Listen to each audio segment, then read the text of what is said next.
What's up gears, bringing you another Horde video today, but not the kind I would normally do. This time around I have some more tips and tricks that you maybe didn't know.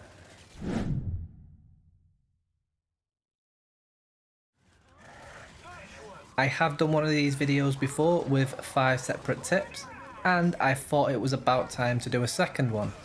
My Horde class guides are still coming, and if you watched my last one covering the anchor, I told you I would be covering Jack next.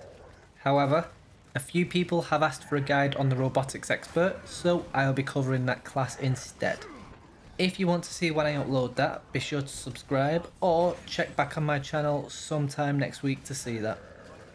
The first tip I have for you today simply covers the ammo boxes that are available on all maps. These will spawn at the start of every wave and every 90 seconds after they have been picked up. Picking up one of these ammo boxes will restore this much ammo for each weapon. It varies from weapon to weapon, but if you are a class that doesn't have any ammo regeneration, like a mechanic or marksman, then be sure to make the most of this free ammo. Tip number 2 will cover everything about energy, that most precious resource in Horde. Every player relies heavily on energy to build fortifications, buy perks, get new weapons from the fabricator, so it always amazes me at how some people just avoid picking this stuff up. Anyway, did you know the amount of energy an enemy drops degrades over time? Watch here. Killing this enemy will drop some energy on the ground as normal. See how it has that flashy beam of light coming out the top with those 2 energy symbols? Well, if you leave this sat idle for long enough, it will become just a single energy symbol, and half of the energy will just disappear. So always prioritize energy with 2 or even 3 energy symbols. The 3 symbol ones are boss drops and give the most in the game. The energy will also degrade after 30 seconds of being left idle, so pick it up before then. Another tip I have for you has to do with the map Asylum. You know, the one with the 2 trains that occasionally go by at the side of the map? Let's say you're playing the slugger, planting grenades all over the map. Do not plant these on or close to the tracks, as when the trains go by, these will be detonated and you will obviously lose the usefulness of these. The same thing goes for fortifications. You can't build directly on the tracks for this reason, but you can actually build close enough to have the trains instantly take out your fortifications. Number 4, we will be covering the score boost and epic score boost skill cards that all classes have access to. I have been asked previously if equipping these will level up your classes faster, so I did a little experiment and I'm going to show you the results to show you what the case is. I ran 2 different escape maps, Venom Run and the Surge. I ran these on advanced difficulty using the same mutators every time. If I died during the escape, I would also restart from the very beginning, and I equipped both score boost and epic score boost at 15% each for a total of 30%. And here is what I found. These 2 cards do not do anything for your experience at all, just the score you will receive. As you can see, I've ran each map 5 times, both with and without the score boost cards equipped, and the experience payout each time was the exact same.